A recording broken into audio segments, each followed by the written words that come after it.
नमस्कार, ABP news पर हाजिर हूं मैं रुमाना इसार खान। उत्तर प्रदेश के फर्रुखाबाद से बड़ी खबर आ रही है। फर्रुखाबाद में विमान हादसा टला है। टेक ऑफ के दौरान प्राइवेट जेट था, बेकाबू हो गया था, रनवे से फिसलकर झाड़ियों में जा घुसा। बाल बाल बचे 2 पायलट समेत सभी यात्री जो इस प्राइवेट जेट में सफर कर रहे थे। ये तस्वीरें हादसे के बाद की आपके सामने हैं। यहां मोहम्मदाबाद क्षेत्र में जो हवाई पट्टी है वहीं ये दुर्घटना हुई है। गनीमत ये रही कि कोई घायल इसमें नहीं हुआ है, लेकिन विमान दुर्घटनाग्रस्त हुआ है। रनवे टेक ऑफ करने के दौरान ही विमान बेकाबू हो गया और रनवे पर टेक ऑफ की बजाय विमान जो है वो झाड़ियों में घुस गया। तो दुर्घटनाग्रस्त इस विमान की तस्वीरें आपके सामने। फर्रुखाबाद में ये विमान हादसा हुआ है। टेक ऑफ के दौरान ये प्राइवेट जेट जो बेकाबू हो गया, रनवे से फिसलकर ये झाड़ियों में जा घुसा। विमान में 2 पायलट समेत जो यात्री मौजूद थे वो सभी सुरक्षित हैं। ये मोहम्मदाबाद क्षेत्र है यहाँ फर्रुखाबाद में, और यही मोहम्मदाबाद क्षेत्र में हवाई पट्टी है, उसी पर ये दुर्घटना हुई है जिसमें बाल बाल जान बची है सभी सवारों की। यात्री और 2 पायलट सवार थे इस प्राइवेट जेट में जो दुर्घटनाग्रस्त हुआ है। टेक ऑफ के समय बताया जा रहा है ये हादसा हुआ है। टेक ऑफ करने के समय ही रनवे पर दौड़ने की बजाय विमान जो है वो बेकाबू हो गया और रनवे की पट्टी से उतरकर नीचे झाड़ियों में जा घुसा।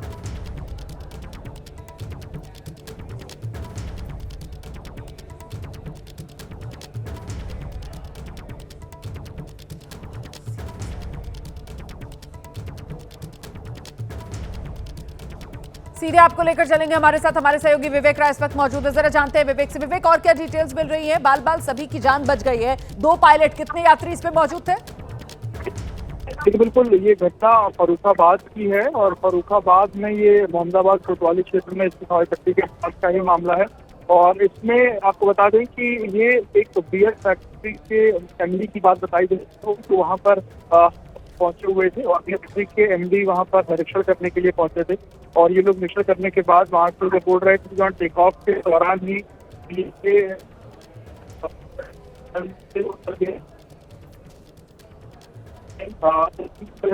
प्राइवेट नहीं, आपकी आवाज साफ नहीं आ रही। जी जी जी, कहिए। देखिए, इस प्राइवेट जेट में अजय अरोड़ा थे जो एमडी थे कंपनी के। इसके अलावा एसबीआई हेड सुमित शर्मा और द्वितीय बात जा रही। इसके अलावा 2 पायलट जिनका नाम कैप्टन नसीब बामल और प्रतीक ब्रांडे।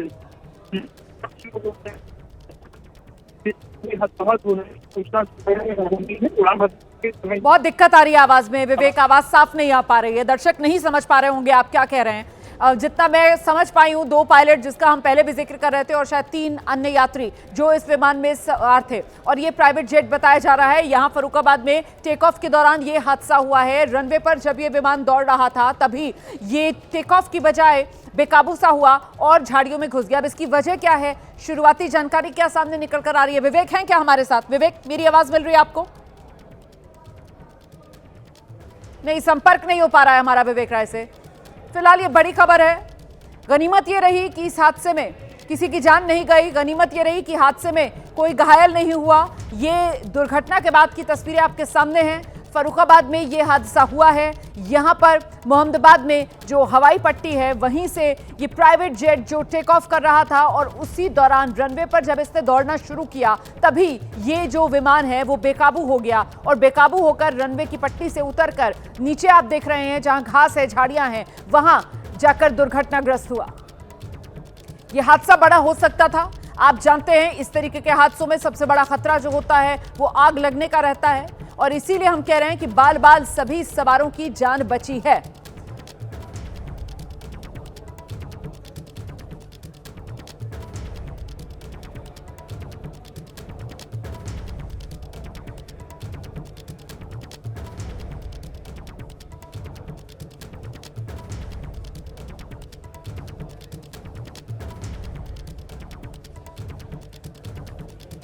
एक बार फिर से आपको इन तस्वीरों के बारे में बता देती हूँ। उत्तर प्रदेश के फर्रुखाबाद में ये विमान हादसा हुआ है। रनवे से फिसलकर झाड़ियों में जा घुसा ये विमान। तस्वीरें आप देख रहे हैं फर्रुखाबाद में ये मोहम्मदाबाद जो हवाई पट्टी है यहाँ पर, वहीं पर ये दुर्घटना हुई है।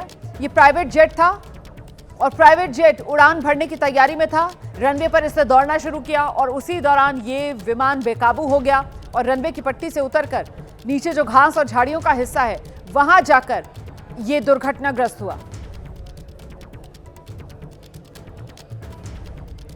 एक्सक्लूसिव तस्वीरें ये एबीपी न्यूज पर आप देख रहे हैं। विमान हादसे की ये तस्वीरें, 2 पायलट इसमें सवार थे, 3 के करीब यात्री इसमें मौजूद बताए जा रहे हैं। हालांकि हम कोशिश कर रहे हैं और डिटेल्स लेने की, और सबसे बड़ा सवाल तो यह है कि आखिरकार ये हादसा हुआ कैसे, दुर्घटना कैसे हुई, अचानक से ये विमान ऐसे दुर्घटनाग्रस्त कैसे हो गया। आप जानते हैं कि कोई भी विमान जब उसे फ्लाइंग की इजाजत मिलती है तो पूरी तरीके से उसका पहले जांच की जाती है विमान की, और उसके बाद ही उड़ने की उसको इजाजत दी जाती है। ऐसे में अचानक क्या तकनीकी खराबी आई या क्या वजह रही कि विमान यूं बेकाबू हो गया।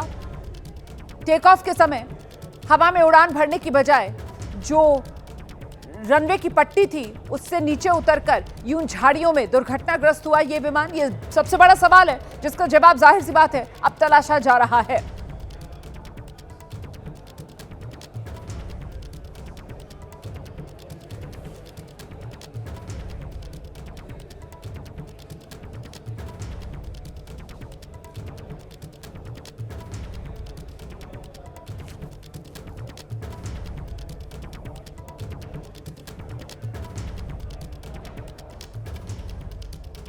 आगे बढ़ेंगे। तेजस्वी यादव ने चुनाव से पहले बड़ा ऐलान कर दिया है, चुनावी वादा तेजस्वी यादव कर रहे हैं बिहार के लोगों से। अब से कुछ देर पहले प्रेस कॉन्फ्रेंस करके तेजस्वी यादव की तरफ से कहा गया है बिहार के हर परिवार को सरकारी नौकरी देंगे, बिहार में नौकरी का नव जागरण होगा, ये कह रहे हैं तेजस्वी यादव। बिहार के जिस भी परिवार के पास सरकारी नौकरी नहीं है ऐसे हर परिवार को एक कानून बनाकर अनिवार्य रूप से सरकारी नौकरी दी जाएगी। सरकारी नौकरी, कानूनी अधिकार ये देने की बात तेजस्वी यादव की तरफ से की गई है। ये बड़ा चुनावी वादा है तेजस्वी यादव ने बिहार के लोगों से किया है। बिहार के हर एक परिवार जिसके पास सरकारी नौकरी नहीं है उनके लिए बाकायदा गठबंधन की सरकार बनने के बाद नया अधिनियम बनाया जाएगा और परिवार के एक सदस्य को सरकारी नौकरी जरूर दी जाएगी। 20 दिन के भीतर भीतर ये अधिनियम बना लेंगे और 20 महीने में बिहार में ऐसा कोई घर नहीं बचेगा जिसके परिवार के पास सरकारी नौकरी ना हो। ये बड़ा चुनावी वादा है तेजस्वी यादव ने कर दिया है आज। बिहार के जिस भी परिवार के पास सरकारी नौकरी नहीं है ऐसे हर परिवारों को एक नया अधिनियम बना करके अनिवार्य रूप से उन परिवार में नौकरी जो है दी जाएगी। यानी सरकार बनते ही इन्होंने 20 साल तक कोई नौकरी नहीं दी, कोई रोजगार नहीं दी, लेकिन सरकार बनते ही 20 दिनों के अंदर यह अधिनियम बनाया जाएगा और 20 महीने में ऐसा कोई बिहार का घर नहीं बचेगा जिसके पास सरकारी नौकरी नहीं होगी। यानी सरकार बनते ही 20 दिनों के अंदर अधिनियम बनाएंगे और 20 महीनों के अंदर जिस परिवार में भी सरकारी नौकरी नहीं है तेजस्वी उस हर परिवार को एक सरकारी नौकरी दिलाने का काम करेगा। बहुत हुआ, अब बिहार बदनाम नहीं होगा बल्कि देश दुनिया में बदलाव का वाहक बनेगा। सामाजिक न्याय के बाद बिहार अब आर्थिक न्याय का गवाह बनेगा। बिहार में अब नौकरी का नव जागरण होगा।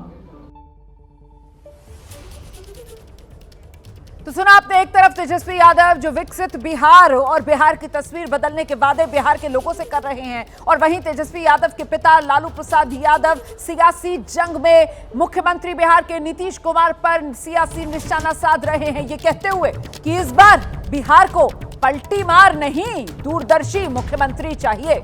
तो लालू प्रसाद यादव का नीतीश कुमार पर बड़ा हमला, बिहार को इस बार पलटी मार नहीं दूरदर्शी मुख्यमंत्री चाहिए, ये कह रहे हैं लालू प्रसाद यादव। आप जानते हैं बिहार की राजनीति में नीतीश कुमार को जो उनके विरोधी हैं वो पलटू राम के तौर पर कहकर उनको घेरते हैं और इसी को लेकर एक बार फिर लालू प्रसाद यादव ने नीतीश कुमार पर निशाना साध दिया है, ये कहते हुए कि इस बार बिहार को पलटीमार नहीं दूरदर्शी मुख्यमंत्री चाहिए। और दूरदर्शी मुख्यमंत्री मतलब सीधे सीधे नाम तो नहीं लिया उन्होंने, न नीतीश का न तेजस्वी का, लेकिन पलटीमार से वो नीतीश पर हमला बोल रहे हैं और दूरदर्शी मुख्यमंत्री की बात कर कर तेजस्वी यादव के नाम को वो आगे बढ़ा रहे हैं। उत्तर प्रदेश के फर्रुखाबाद से बड़ी खबर, फर्रुखाबाद में विमान हादसा हुआ है। टेक ऑफ के दौरान प्राइवेट जेट बेकाबू हो गया, रनवे से फिसलकर झाड़ियों में विमान घुस गया। बाल बाल बचे 2 पायलट समेत तमाम यात्री जो विमान में सफर कर रहे थे। मोहम्मदाबाद क्षेत्र हवाई पट्टी की यह घटना बताई जा रही है। तो ये तस्वीरें देख रहे हैं आप, जो विमान दुर्घटनाग्रस्त हुआ है उसी की ये तस्वीरें आपके सामने। फर्रुखाबाद में यह हादसा हुआ है। गनीमत ये रही कि किसी की जान नहीं गई, गनीमत ये रही कि इस विमान में आग नहीं लगी, वरना तो यह हादसा बड़ा हो सकता था। देख रहे हैं आप, ये प्राइवेट जेट दुर्घटनाग्रस्त होने के बाद जो रनवे वाली पट्टी है जिस पर से टेक ऑफ इसको करना था और टेक ऑफ के लिए जहां से ये उड़ान भरने के लिए तैयारी में था, उसी दौरान ये रनवे पर बेकाबू हुआ और हवा में उड़ान भरने की बजाय ये हवाई पट्टी से नीचे उतरकर झाड़ियों में जा घुसा। बिहार चुनाव में सीट बंटवारे को लेकर बड़ी खबर आ रही है। महागठबंधन में अंतिम दौर में पहुंच चुका है सीट शेयरिंग वाला फॉर्मूला। बातचीत जो है वो बिल्कुल अंतिम दौर में पहुंच गई है। महागठबंधन में सीट बंटवारे के 2 फॉर्मूले हैं जिसको लेकर चर्चा चल रही है। पहले फॉर्मूले में आरजेडी को 138, कांग्रेस को 52 सीट मिल सकती है। लेफ्ट को पहले फॉर्मूले के तहत 35 सीटें देने की बात है और इस फॉर्मूले के तहत वीआईपी को 15, मतलब मुकेश सहनी की पार्टी को 15 सीटें, जेएमएम को 2 सीट और आईआईपी भी महागठबंधन में शामिल हो सकती है, 1 सीट उसको भी संभव है। तो ये एक फॉर्मूला है जो सामने आ रहा है। इसके अलावा जो दूसरा फॉर्मूला है उसके तहत आरजेडी 118, कांग्रेस पार्टी 55, मुकेश सहनी की पार्टी को 35 सीटें, लेफ्ट को 30 सीटें। एक ये दूसरा फॉर्मूला भी है जो सामने आ रहा है। लेकिन अब जानकारी ये मिल रही है कि फॉर्मूला पर सहमति बनती हुई गठबंधन के साथियों में नजर आ रही है। अब वो कौन सा फॉर्मूला है और किस फॉर्मूले के तहत किसको कितनी सीटें मिलेंगी, मोहर किस फॉर्मूले पर लगेगी, इसी को लेकर अभी चर्चा जारी है। लेकिन ये चर्चा बिल्कुल अंतिम दौर में पहुंच चुकी है और इसको लेकर जो गठबंधन के साथी हैं महागठबंधन में, उनमें बात बनती हुई ये बड़ी खबर। सीधे आपको लेकर चलेंगे, हमारे साथ हमारे सहयोगी शशांक इस वक्त मौजूद है। शशांक, क्या जानकारी मिल रही है, वो कौन सा फॉर्मूला है महागठबंधन के भीतर जिस पर सहमति बन सकती है? देखिए, एक तरफ एनडीए में सीट शेयरिंग को लेकर पेच फंसा हुआ है तो दूसरी तरफ महागठबंधन जो है बाजी मारता हुआ दिखाई दे रहा है। सीट शेयरिंग पर जो बातचीत है अपने अंतिम दौर में है और कल तक औपचारिक ऐलान हो सकता है। सूत्रों के हवाले से महागठबंधन में जो सीट शेयरिंग का संभावित फॉर्मूला है 2 फॉर्मूला जो है वो सामने आ रहा है। पहला ये कि आरजेडी 138, कांग्रेस 52, वामदल 35, वीआईपी 15, जेएमएम को 2 सीटें दी जा सकती हैं। आईपी गुप्ता की पार्टी भी शामिल हो सकती है महागठबंधन में, उसको 1 सीट दी जा सकती है। वहीं दूसरा फॉर्मूला यह है कि आरजेडी 130, कांग्रेस 55, वामदल 35, वीआईपी 20, जेएमएम 2 और जो आईपी गुप्ता की पार्टी है उसको 1 सीट दी जा सकती है। इसी दोनों में से किसी एक फॉर्मूले पर जो है वो मुहर लग सकती है। पशुपति पारक की जो पार्टी है वो महागठबंधन में शामिल नहीं होगी, उसको 2 से 3 सीट ऑफर की जा रही थी। इसलिए पारस जो है खुद को इस अलायंस से जो है वो दूर रखेंगे। बहुत शुक्रिया आपका इस तमाम जानकारी के लिए शशांक, नजर बनाकर रखिएगा।